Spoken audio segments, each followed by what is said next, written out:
আসসালামু আলাইকুম সুপ্রিয় শিক্ষার্থীবৃন্দ, আশা করি সকলেই খুবই ভালো আছো। এই সার্কেল চ্যাপ্টারের বৃত্ত থেকে আমাদের হচ্ছে একটা বৃত্ত অক্ষকে স্পর্শ করলে এক্স অক্ষকে স্পর্শ করতে পারে, ওয়াই অক্ষকেও স্পর্শ করতে পারে বা উভয় অক্ষকেও স্পর্শ করতে পারে। এই একটা কনসেপ্টে মাত্র হচ্ছে অল্প কিছু ইনফরমেশন জানলেই কিন্তু পুরো একটা কনসেপ্ট শেষ। 4-5 মিনিটের মধ্যে একটা কনসেপ্ট শেষ করে ফেলতে পারবা। কিন্তু এই একটা কনসেপ্ট থেকে প্রত্যেকটা বিশ্ববিদ্যালয়ে দেখবা যে হচ্ছে মিনিমাম 4 থেকে 5টা বিশ্ববিদ্যালয়ে প্রতি সেশনে প্রশ্ন চলে আসে এবং হিউজ পরিমাণে প্রশ্ন আসে। ভাই 24-25 সেশনে ডাবিতে আসছে, রাবিতে আসছে, জগন্নাথে আসছে, কুমিল্লাতে আসছে, গুচ্ছতে আসছে। দেখো 5টা ভার্সিটিতে শুধু এই একই কনসেপ্টের প্রশ্ন আসছে। তাহলে একটা কনসেপ্ট যদি 4-5 মিনিটে শিখে ফেলা যায়, তো এখান থেকে একটা প্রশ্ন কিন্তু ইজিলি তুমি অ্যান্সার করে ফেলতে পারবে এবং গ্যারান্টি দিচ্ছি যে 25-26 সেশনেও মিনিমাম 4-5টা ভার্সিটিতে তুমি পাবা। তো দেখো যে একটা সার্কেল যখন এক্স অক্ষকে স্পর্শ করে তখন কনস্ট্যান্টের ভ্যালু হবে জি স্কোয়ারের সমান এবং ব্যাসার্ধের ভ্যালু হবে কেন্দ্রের কোটির সমান। ঠিক আছে, আমরা এই ইনফরমেশনগুলো জানি, জাস্ট একটু রিভিশন করে নেই। দেখো একটা সার্কেল যদি ওয়াই অক্ষকে স্পর্শ করে ব্যাসার্ধের ভ্যালু হবে কেন্দ্রের বোঝ এবং কনস্ট্যান্ট হবে c equal to f square. ঠিক আছে, আর যদি উভয় অক্ষকে স্পর্শ করে তাহলে সি সমান জি স্কোয়ার অথবা এফ স্কোয়ার, দুইটারই সমান এবং ব্যাসার্ধ কেন্দ্রের বোঝ এবং কোটি দুইটারই সমান। ঠিক আছে, ব্যাসার্ধ তো ঋণাত্মক হয় না, এই কারণে মডুলাস ভ্যালু।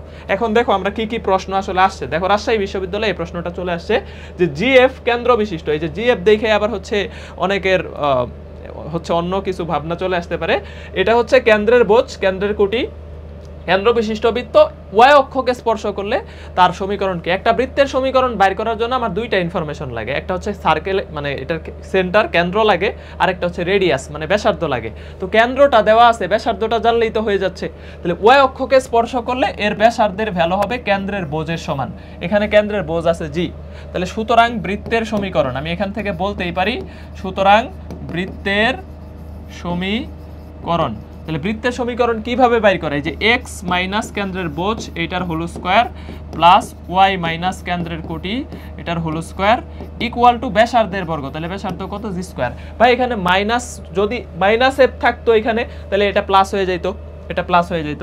ঠিক আছে, এটাই হচ্ছে আমাদের কিসের সমীকরণ? একটা সার্কেল বা বৃত্তের সমীকরণ। তাহলে দেখো এটা কোন কত নাম্বার অপশনে আছে? এই যে সি নাম্বার অপশনে, x minus g whole square plus y minus f whole square equal to g square. তো আরো অনেক জায়গায় প্রশ্ন আসছে। এটা রাজশাহীতে আসলো, দেখো এটা কুমিল্লা এবং রাজশাহী 23-24 এর প্রশ্ন এবং প্রচুর ভার্সিটিতে আসলে আসছে। সব সাল লেখি নেই, শুধু 24-25টা লেখছি।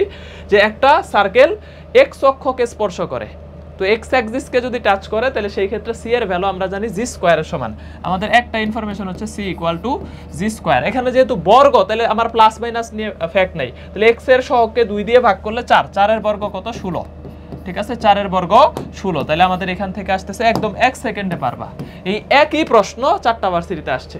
দেখো এক্স স্কয়ার ওয়াই স্কয়ারের সহগ কিন্তু 1 আছে, যদি এখানে 2 থাকতো এখানে সি থাকতো তাহলে আমি 2 দিয়ে কিন্তু ভাগ করে নিতাম, তখন এই পুরাটা হইতো কনস্ট্যান্ট, c/2 হইতো কনস্ট্যান্ট, তখন c/2 এর ভ্যালু হইতো 16, সি এর ভ্যালু হইতো 32। বাট এখানে কিন্তু সহগ 1 আছে, তো এটা খেয়াল করে নিবে, এটা একটু ভুল হইতে পারে। যে সি এর কনস্ট্যান্টের ভ্যালু হবে জি স্কয়ার। ওয়াই অক্ষকে যদি স্পর্শ করতো, এই জিনিসটাই যদি ওয়াই অ্যাক্সিসকে স্পর্শ করতো তাহলে এই যে ওয়াই এর সহগকে 2 দিয়ে ভাগ করে বর্গ করে দিতাম এফ স্কয়ার, তখন অ্যানসার হইতো 4, তখন অ্যানসার হইতো 4। তাহলে এইটা দেখো, এটা ঢাকা ভার্সিটিতে এইবার আসছে এবং হচ্ছে এগ্রি 19-20 এর প্রশ্ন যে এত বৃত্তটি এক্স অক্ষকে স্পর্শ করলে সি এর মান কত। তাহলে সি এর মান হবে কত? জি স্কয়ার। ওই একই প্রশ্ন, এক্স এর সহগকে 2 দিয়ে ভাগ করে বর্গ করলে কত আসতেছে? 4। ঠিক আছে, এক্স এর সহগকে 2 দিয়ে ভাগ করে বর্গ করলে 4। তাহলে এই যে দেখো অ্যানসার 4। পরেরটা দেখো যে আমাদের এত বৃত্তটি এক্স অক্ষকে স্পর্শ করলে, একই প্রশ্ন জগন্নাথে আসছে। তাহলে এই যে সি এক্স অক্ষকে এখানে যেহেতু এক্স স্কয়ার ওয়াই স্কয়ারের সহগ 1 আছে, তাহলে জি স্কয়ার এক্স এর সহগকে 2 দিয়ে ভাগ করে বর্গ, তাহলে এটাও অ্যানসার কত? 4। একই ডাটা দিয়ে আসছে, দেখছো ডাটাও চেঞ্জ করে নাই। ভাই আসলে আসছে, তুমি প্রশ্ন ব্যাংক খুলে দেখো 24-25-এ এগুলা চলে আসছে এবং গুচ্ছতেও এই প্রশ্নটা আসছে। দেখো সবগুলা টপ মানে ইউনিভার্সিটি অ্যাডমিশন টেস্টগুলোতে কিন্তু চলে আসছে। এত বৃত্তটি এক্স অক্ষকে স্পর্শ করলে সি এর ভ্যালু কত? তাহলে এই যে সি এর ভ্যালু, এইটাও একই প্রশ্ন, জি স্কয়ার ইকুয়াল টু 4। কারণ এখানে আমাদের দেখো এক্স এর সহগকে 2 দিয়ে, একই প্রশ্ন চলে আসছে আসলে।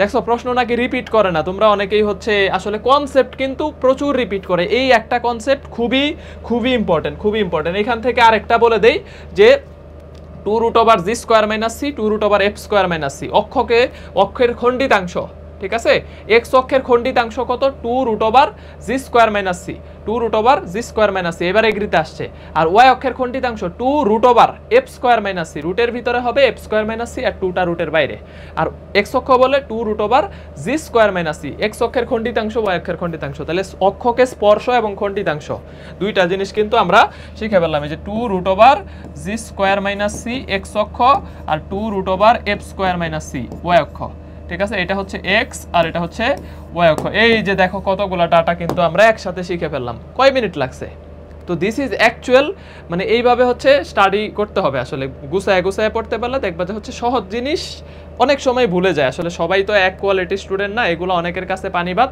আবার অনেকে দেখা যায় এগুলোও মনে রাখতে পারে না ভুলে যায় তো সবাই একটু রিভিশনে রাখলে ইম্পর্টেন্ট জিনিসগুলো আশা করি পরীক্ষায় ভুল হবে না ভালো থাকো সুস্থ থাকো স্টে কানেক্টেড আল্লাহ হাফেজ